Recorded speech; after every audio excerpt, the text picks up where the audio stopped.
Let's begin with Naga Fireball. Nope, it's not some spicy Thai dish. It's actually a weird ball of fire that appears out of nowhere in the sky above the Mekong River in Thailand. Glowing balls are alleged to rise from the water to the air. The magnitudes of these balls range from a small sparkle to the size of a basketball. Locals reported having seen between tens and thousands of fireballs per night. This mysterious phenomenon has baffled and amazed people for centuries. Legend has it that the Naga Fireball is produced by a giant serpent-like creature called the Naga, who lives in the Mekong River and spits out balls of fire to ward off evil spirits. But science has another boring explanation.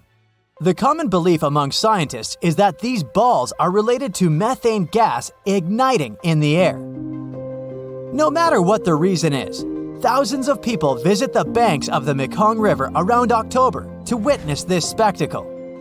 So, if you're ever in Thailand in October and you see a glowing ball of fire in the sky, don't panic. It's just the Naga Fireball doing its thing.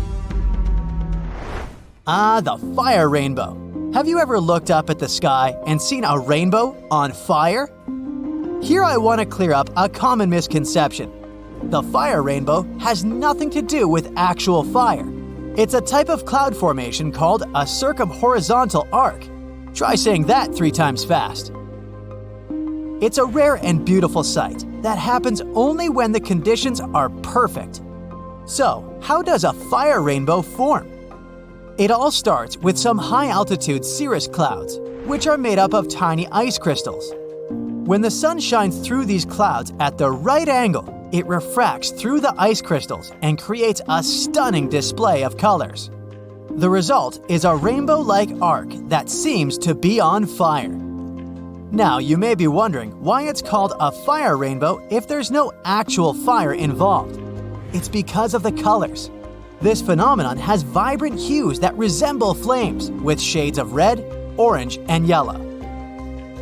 Another rare display of nature's awesomeness is the Brocken Spectre. Look at this giant ghostly figure looming over the ground. It's actually a rare optical phenomenon. Instead of a regular shadow, the person's silhouette appears gigantic and distorted, surrounded by a halo of rainbow colors.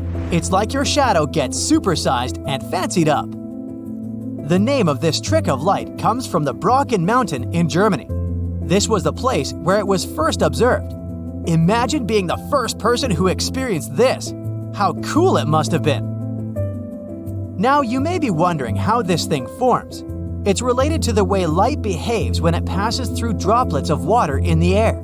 These droplets act like tiny prisms, bending and refracting light in various directions. When the sun shines from behind the person who stands there, their shadow is projected onto the mist or fog in front of them. The light gets refracted in such a way that their shadow appears much larger than in reality. Imagine seeing the shadow of Yeti. So next time you hike in the mountains, keep your eyes open for this phenomenon. The next natural phenomenon is St. Elmo's fire. It forms when a strong electrical field is created in the atmosphere. Natural events such as thunderstorms and volcanic eruptions provide perfect conditions for St. Elmo's fire to occur. It can also be seen around airplanes when they're moving through stormy skies. On the one hand, I would love to be on that flight and see this glowing thing firsthand. But on the other hand, I'd probably freak out being that close to it.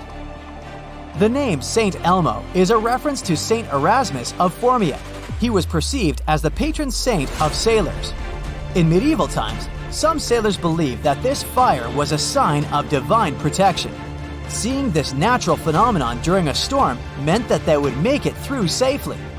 At the same time, some other sailors perceived this event as an omen of bad luck and upcoming stormy weather. This blue or violet glow has captured the interest of not just sailors, but also scientists.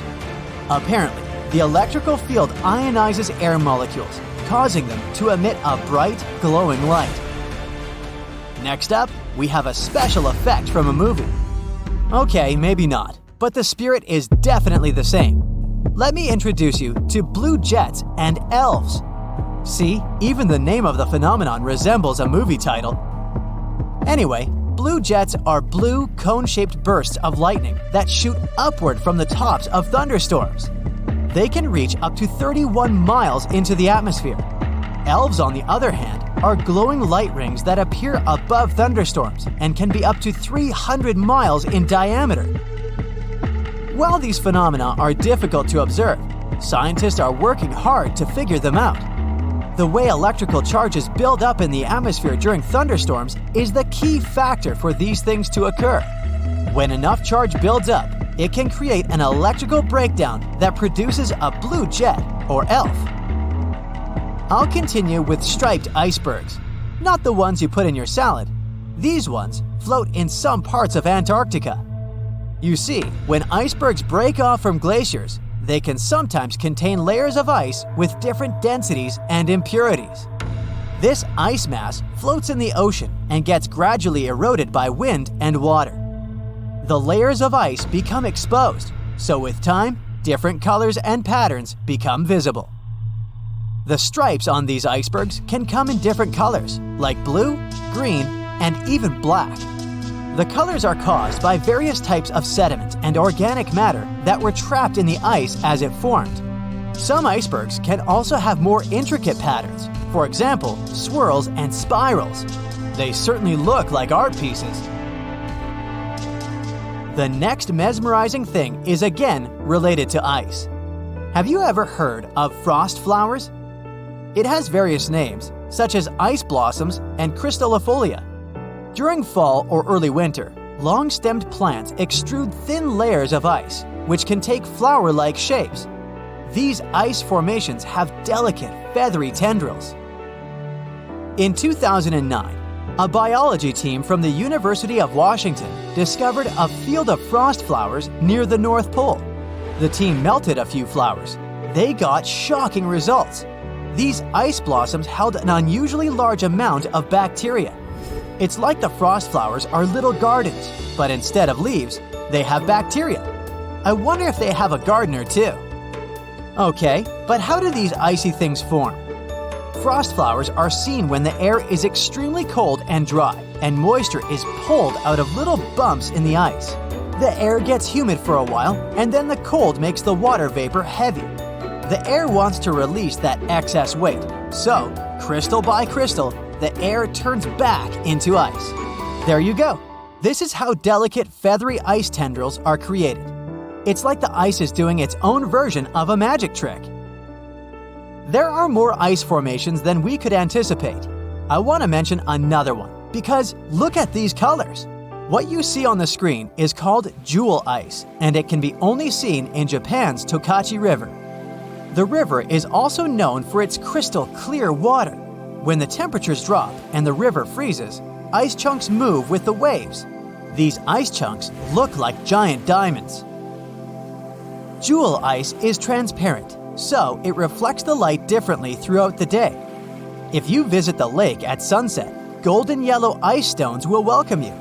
But if you go there in the middle of the day, they'll appear blue. The color of the reflection is related to how light scatters in the sky. If you love the wonders of nature and taking pictures of these beauties, Tokachi River is probably a place to add to your must-see list. So, have you ever seen one of these phenomena firsthand? That's it for today. So hey, if you pacified your curiosity, then give the video a like and share it with your friends. Or if you want more, just click on these videos and stay on the bright side.